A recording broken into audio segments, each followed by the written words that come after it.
Assalamualaikum warahmatullahi wabarakatuh. Perkenalkan, saya Rini Otaviani, NIM 2401022237, Prodi Hukum Ekonomi Syariah. Dan saya akan menjelaskan mengenai hukum dagang, salah satu materi yang saya ambil pada pertemuan ketiga tentang konsep dasar hukum dagang dan muamalah maliyah atau pengertian hukum dagang. Pertama-tama, kita perlu memahami dulu apa itu hukum dagang. Secara umum, hukum dagang merupakan bagian dari hukum perdata yang khusus mengatur tentang kegiatan perdagangan atau perniagaan. Hukum ini dibuat agar setiap aktivitas bisnis atau transaksi dagang bisa berjalan dengan tertib, adil, dan tidak merugikan salah satu pihak.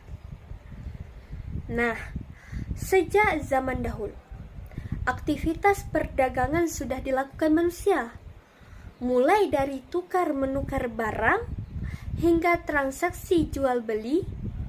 Namun, seiring berkembangnya zaman yang semakin kompleksnya kegiatan ekonomi, maka muncullah kebutuhan untuk mengatur kegiatan perdagangan secara lebih jelas dan terstruktur. Dari situlah lahir yang disebut sebagai hukum dagang. Tujuan dari hukum dagang adalah memberikan kepastian hukum dan perlindungan kepada para pelaku usaha dalam menjalankan aktivitas bisnisnya. Jadi, setiap pihak yang terlibat tahu apa yang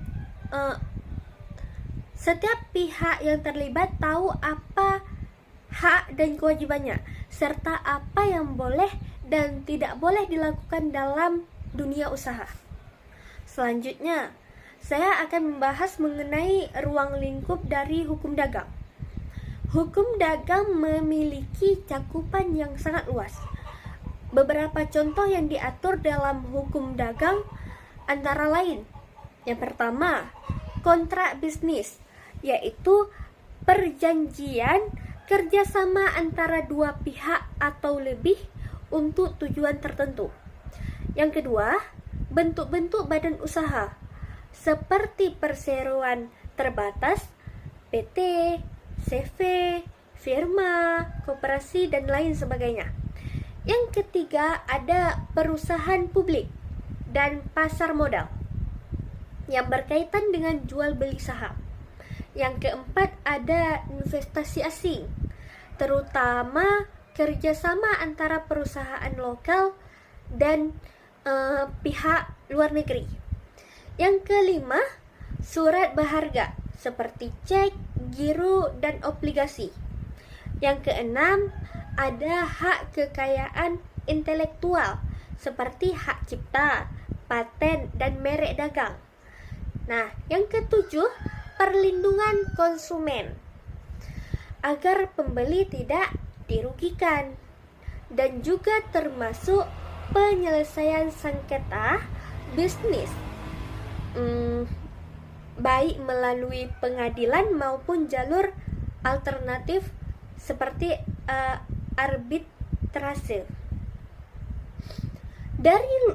Dari ruang lingkup tersebut bisa kita lihat bahwa hukum dagang hadir dalam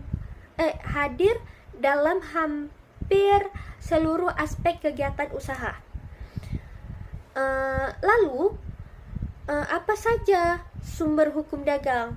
Nah, saya akan menjelaskan sumber hukum dagang bisa berasal dari beberapa hal.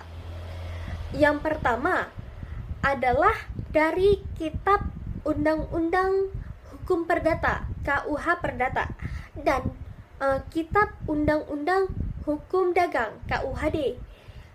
Selain itu, juga ada undang-undang khusus seperti Undang-Undang Perseroan Terbatas, Undang-Undang Perlindungan Konsumen, dan berbagai aturan yang sifatnya lebih teknis. Selain dari peraturan tertulis, hukum dagang juga bisa bersumber dari kebiasaan dalam praktik perdagangan dan juga perjanjian atau kontrak yang dibuat oleh para pihak. Berikutnya, saya akan menjelaskan siapa saja yang menjadi subjek dalam hukum dagang. Nah, subjek dalam hukum dagang adalah pihak-pihak yang terlibat dalam kegiatan bisnis. Mereka bisa berupa perorangan atau pengusaha atau pedagang, dan bisa juga berupa badan hukum seperti perusahaan, yayasan, koperasi maupun perseroan terbatas.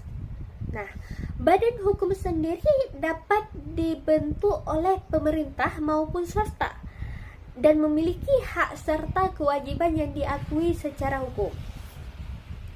Selain istilah hukum dagang, dalam praktiknya juga sering digunakan istilah lain seperti hukum bisnis, hukum perdagangan, atau hukum perniagaan.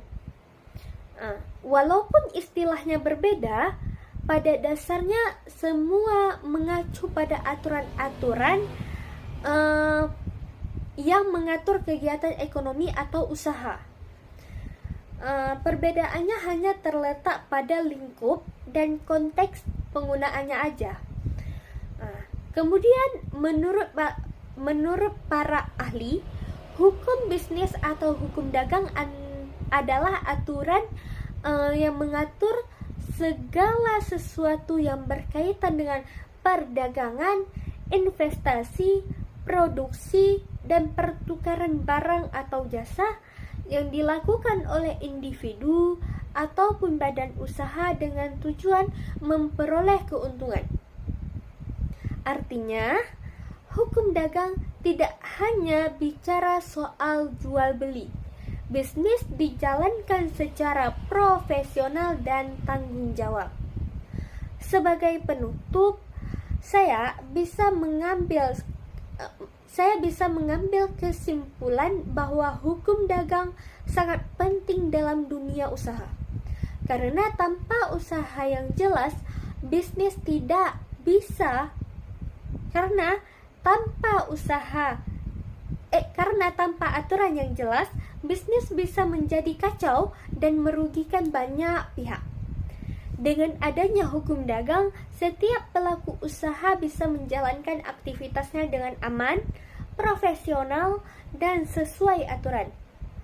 Selain itu, hukum dagang juga berperan dalam menciptakan iklim usaha yang sehat, adil, dan berkelanjutan. Sekian penjelasan dari saya tentang hukum dagang. Terima kasih atas perhatiannya. Mohon maaf atas segala kekurangan atau kekhilafan saya. Wassalamualaikum warahmatullahi wabarakatuh.